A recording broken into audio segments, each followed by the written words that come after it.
जिंदाबाद जिंदाबाद जिंदाबाद बीजेपी जिंदाबाद जिंदाबाद जिंदाबाद नरेंद्र मोदी जिंदाबाद जिंदाबाद जिंदाबाद नरेंद्र मोदी जिंदाबाद जिंदाबाद जिंदाबाद नरेंद्र मोदी जिंदाबाद जिंदाबाद जिंदाबाद हिमंत बिश्व शर्मा जिंदाबाद जिंदाबाद जिंदाबाद भवेश कलिता जिंदाबाद जिंदाबाद जिंदाबाद बीजेपी जिंदाबाद जिंदाबाद जिंदाबाद नरेंद्र मोदी जिंदाबाद जिंदाबाद जिंदाबाद ভাৰতীয় জনতা পাৰ্টিৰ বাবে বৰ সুখৰ খবৰ বৰ মধুৰ খবৰ যে আমাৰ মাননীয় প্ৰধানমন্ত্ৰী নৰেন্দ্ৰ মোদীজীৰ বিকাশ আৰু অসমত মাননীয় হিমন্ত বিশ্ব শৰ্মাজীৰ বিকাশ আৰু প্ৰগতিৰ লগত সকলোৱে একেলগে অসমবাসী ভাৰতবাসী হাত মিলাইছে মহাৰাষ্ট্ৰত অভাৱনীয় আমাৰ যিটো জয়লাভ আৰু অসম আৰু বিভিন্ন ঠাইত হোৱা উপনিৰ্বাচন জয়লাভে আমাক ভাৰতীয় জনতা পাৰ্টীক বহুত উৎসাহিত কৰিছে তাৰ বাবে আমি বেলেগৰ অন্য দেশৰ লগত আমিও অসমবাসীয়ে উৎসৱ উল্লাসৰ আজি এই জয়গান আৰম্ভ কৰিছোঁ আৰু বজালী জিলাৰ পৰাও আজি আমাৰ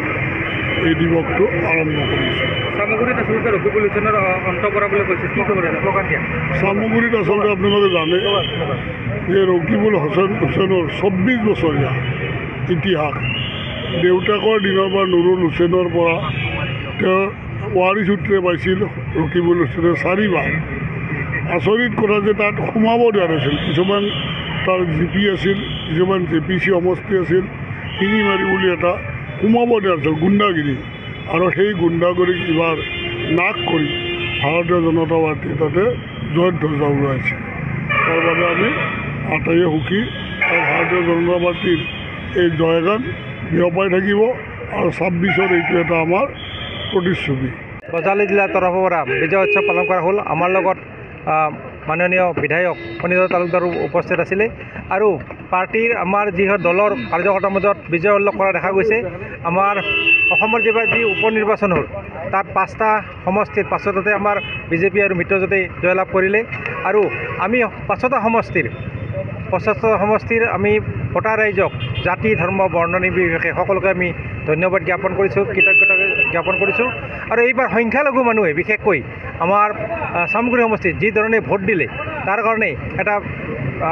আমাৰ কাৰণে এটা উদূৰ ভৱিষ্যতে এটা সুদূৰ প্ৰসাৰী হ'ব আৰু তেওঁলোকক আমি বিশেষকৈ আমি ধন্যবাদ জ্ঞাপন কৰিছোঁ যে তেওঁলোকে কথা দিছিলে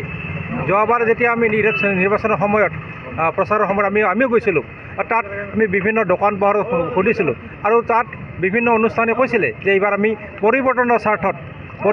স্বাৰ্থত উন্নয়নৰ স্বাৰ্থত এইবাৰ আমি এটা সন্ত্ৰাসমুক্ত বিপদমুক্ত পৰিৱেশৰ পৰা আমি বাহিৰলৈ আহিব লাগিব আৰু তাৰ কাৰণে আমি এইবাৰ বিজেপিক ভোট দিম আৰু তেওঁলোকে কথা ৰাখিলে আৰু তেওঁলোকক আমি ধন্যবাদ জ্ঞাপন কৰিছোঁ অনুৰোধ ধৰণে মহাৰাষ্ট্ৰত দেখিবলৈ গৈছে যে আমাৰ বিজেপি আৰু মিত্ৰজোঁটে কি ধৰণে সংখ্যা লাভ কৰিছে বিৰোধী তাত নস্বাত হৈ গৈছে ধূলিসাৎ হৈ গৈছে গতিকে আমি গোটেই অসমবাসী গোটেই ভাৰতবাসী ৰাইজক আমি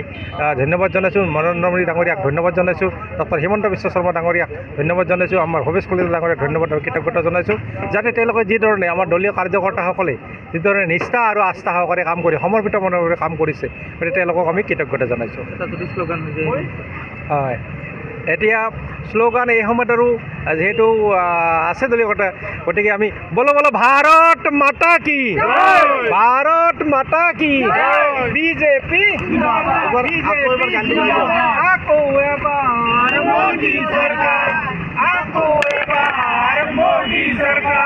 যিকোনো খবৰৰ বাবে যোগাযোগ কৰক